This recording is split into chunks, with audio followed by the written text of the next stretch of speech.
What is up everyone? If you're trying to connect Trello to tools like Jotform, Zapier or Make and you can't find the old API key page anymore, don't worry, I've got you covered.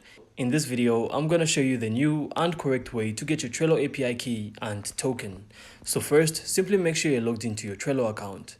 Then open your browser and go to the Trello API key page. So don't worry, I'm going to include the link in the description.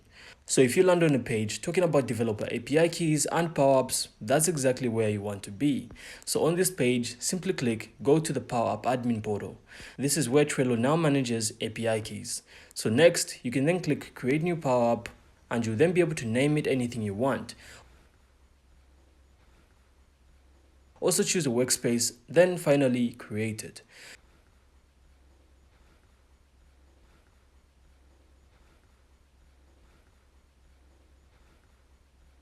So don't worry, you don't need to publish it and you definitely don't need any coding skills for this.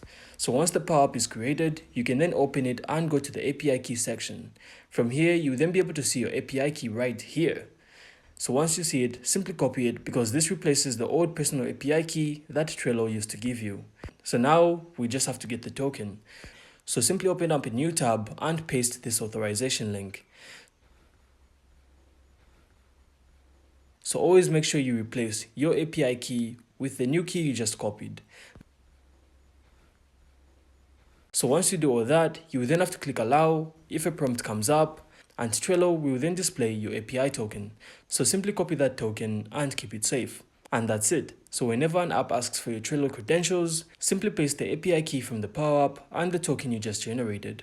And it's then going to work with tools like Jotform, Zapier, Make, or even custom integrations. And that's it. So that's how to get your Trello API key and token using the new system.